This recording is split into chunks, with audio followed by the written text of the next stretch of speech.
Hey guys, welcome to epicspeak, where I help you engage in better English conversations. In today's video, we are talking books. Even as a child, I have always been fascinated with books.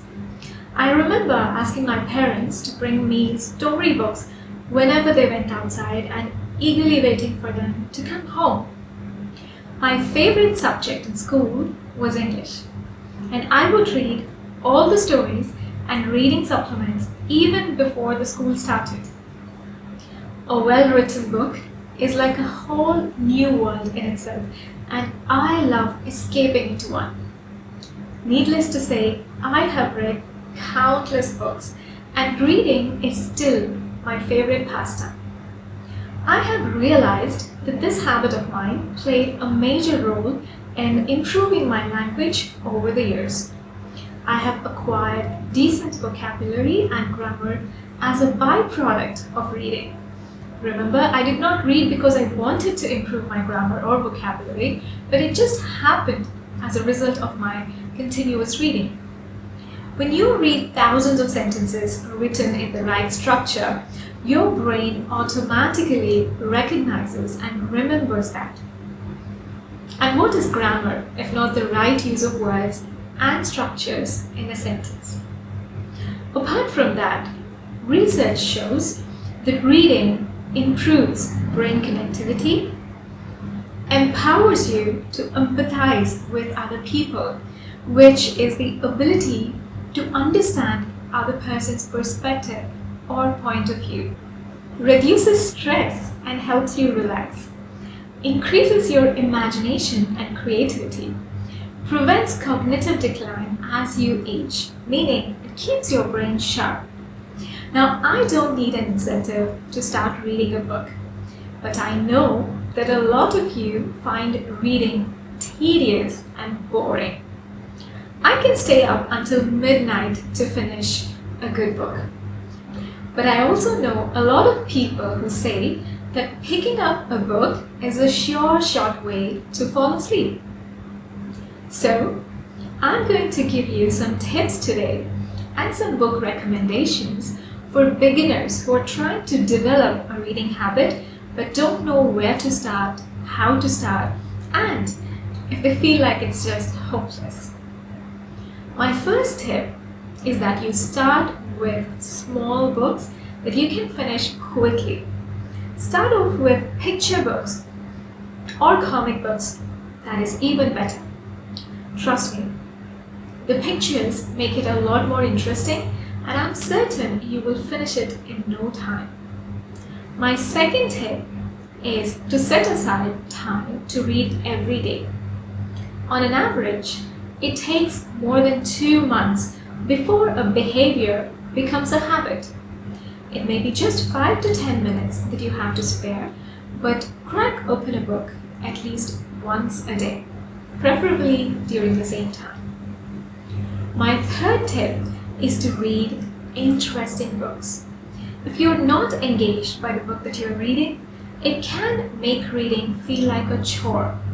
But if you're really into what you're reading, you won't be able to put the book down, and reading will be so much more fun. So the trick here is to choose a genre that interests you. Ask your friends, family, or librarian for recommendations on books in a genre that you like or about a subject that you enjoy. As a beginner, you should also try reading books from different genres so that you know which one really interests you. On that note, I have 10 book recommendations from across all genres. I picked each one of these for their simple writing style and engaging storyline so that you would find them both easy to read and interesting. You probably even read parts of these in your school days. I've also included all the links for the abridged and illustrated versions of these books available on Amazon. So let's get on with my recommendations. The first one is Gulliver's Travels by Jonathan Swift. Gulliver's Travels describes the voyage of Lemuel Gulliver, a ship surgeon who lands in Lilliput In Lilliput, he discovers a world in miniature. Towering over the people and their city, he is able to view their society from the viewpoint of a god. The second one is The Adventures of Tom Sawyer by Mark Twain. It is a timeless story of Tom Sawyer that will take you through a journey of evolving friendships, budding romance, and thrilling adventures of the orphaned and mischievous Tom Sawyer, who manages to create quite a storm in his small village. My third recommendation is Coraline by Neil Gaiman. This is a short but delightfully dark and creepy book about a young girl named Coraline Jones who has just moved into a new flat. There, she discovers a mysterious door behind which she finds a house identical to hers. She even finds another version of her parents who would like her to stay with them forever. I recommend this for readers who like horror or mystery. Number 4 is The Curious Incident of the Dog in the Night Time, written by Mark Hatter. It is narrated by Christopher John Francis Boone, a 15-year-old boy with autism. This is the story of the night that Christopher finds a dead dog, and he sets about to find out how it died. This book is a captivating mystery novel with a twist that instantly became one of the most read books of the 21st century.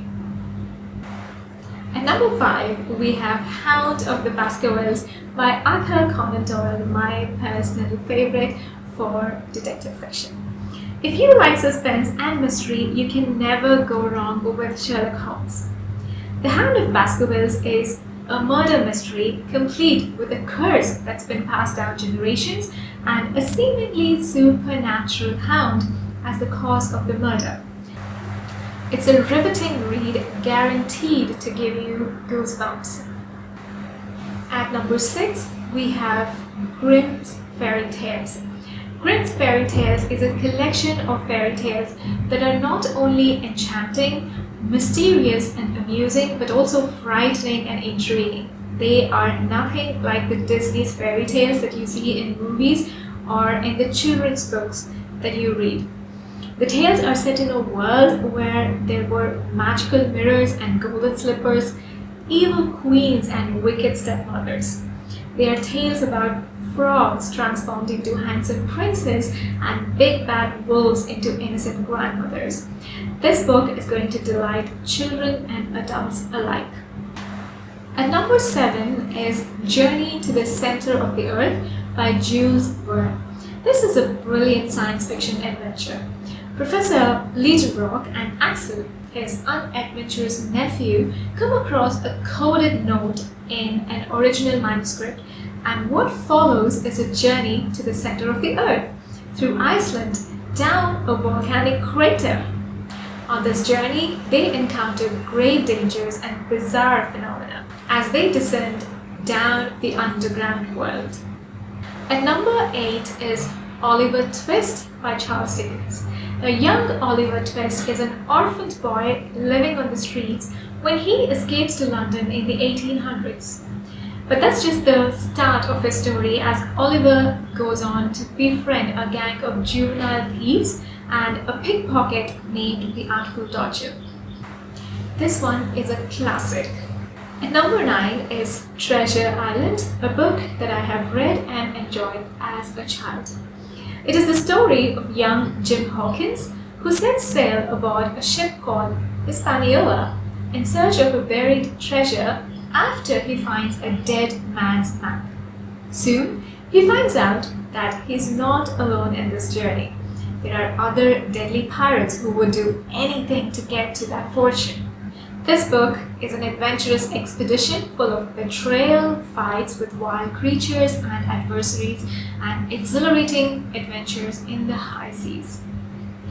And my last recommendation at number 10 is Alice's Adventures in Wonderland by Lewis Carroll.